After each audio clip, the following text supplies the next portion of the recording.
কামরুনস কিচেনে সবাইকে স্বাগত। এখানে দেখুন আমি এইভাবে পটল কেটে নিয়েছি, আর এখানে আলুও এইভাবে কেটে নিয়েছি, কেটে ধুয়ে রেখেছি। আর এখানে কয়েকটা ছোট ছোট চিংড়ি মাছ নিয়েছি। আর এখানে টমেটো, পেঁয়াজ, আদা, রসুন এগুলোকে প্রথমে আমি ভালো করে ভেজে নেব।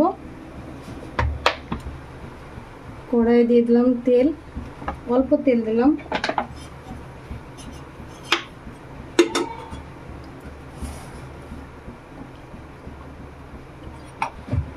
দিয়ে দেবো পেঁয়াজ কুচি,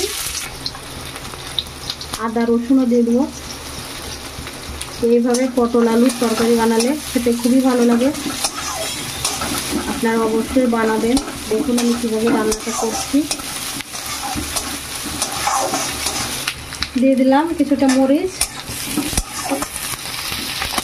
টমেটো কুচিগুলো দিয়ে দিলাম। আমি এখানে দুটো টমেটো নিয়েছি, আপনারা চাইলে একটাও দিতে পারেন। এবার একটু ভালো করে ভেজে দেবো। চিংড়ি মাছগুলোও দিয়ে দিলাম।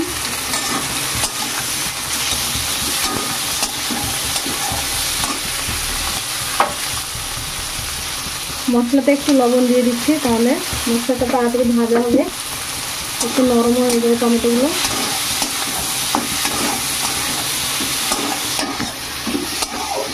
এগুলো খুব ভালো করে ভেজে নিয়েছি। এবার আমি চিংড়িগুলো দেখুন খুব সুন্দর ভাজা হয়ে গেছে। এবার আমি একটা মিক্সির জারে তুলে নেব, ঠান্ডা করে মশলাটাকে বেটে নেব।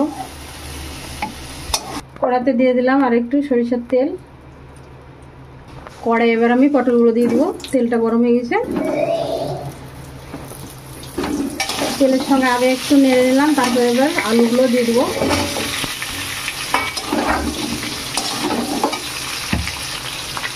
লবণ দিয়ে দিলাম আর একটু হলুদ। ভালো করে লবণ আর হলুদ দিয়ে পটলগুলোকে নরম নরম করে ভেজে নেব। আলুগুলো খুব সুন্দর করে ভেজে নেব।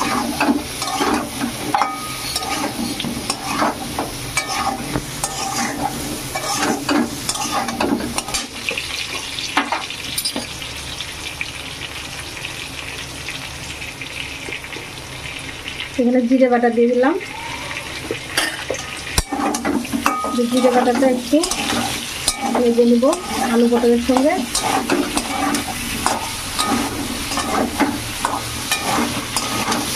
এবার বেটে রাখা মশলাটা দিয়ে দেবো, সবগুলো একসঙ্গে দিয়ে দিলাম।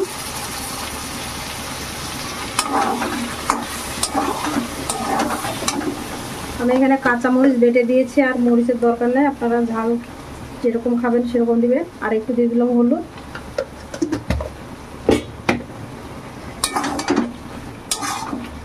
সামান্য একটু মিক্সির জার ধোয়া পানি দিয়ে দিলাম।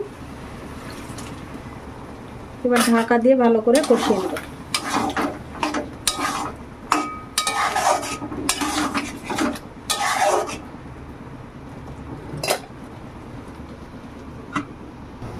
ঢাকনাটা তুলে দেখে নেব কেমন হয়েছে।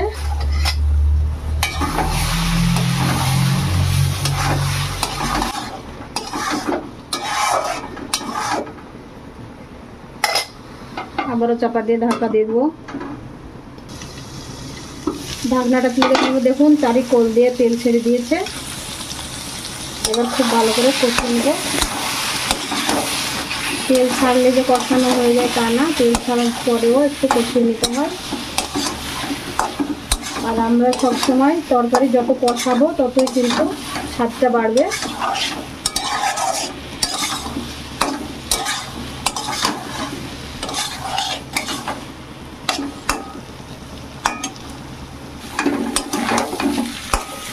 খুব ভালোভাবে কষানো হয়ে গেছে। দেখুন মশলাগুলো একদম গায়ে গায়ে জড়ো হয়ে লেগে গেছে, তার মানে বুঝতে হবে যে মশলা কষানো, মশলার সঙ্গে আলু পটল কষানো খুব ভালো করে হয়ে গেছে। দেখুন মশলাটা খুব একটা বোঝা যাচ্ছে না, মশলাগুলো একদম গায়ে গায়ে লেগে গেছে।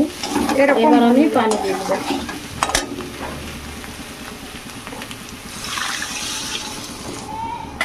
এবার ঝোলের জন্য পানি দিয়ে দিলাম।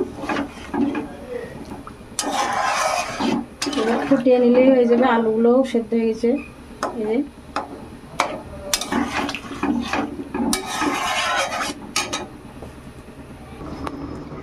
ঢাকনাটা তুলে দেখে নেবো কেমন হয়েছে। দেখুন খুব সুন্দরভাবে ফুটেছে, রান্নাটা প্রায় হয়ে এসছে।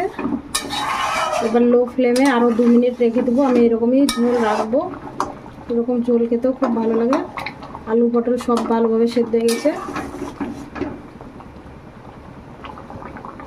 এখানে আমি 4টে কাঁচামরিচ মাছ থেকে ভেঙে দিয়ে দিয়েছি। 2 থেকে 3 মিনিট এখনও লো ফ্লেমে রান্না করে নেবো, তাহলে খেতে খুবই ভালো লাগবে। ঢাকা দিয়ে দিলাম, ঢাকনাটা তুলে দেখে নেব কেমন হয়েছে। দেখুন খুব সুন্দর হয়েছে।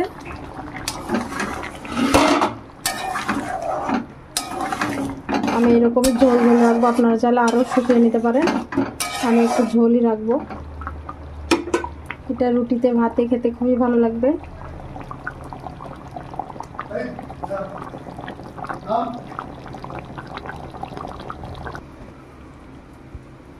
দেখুন আলু পটলের তরকারিটা আমি নামিয়ে নিয়েছি।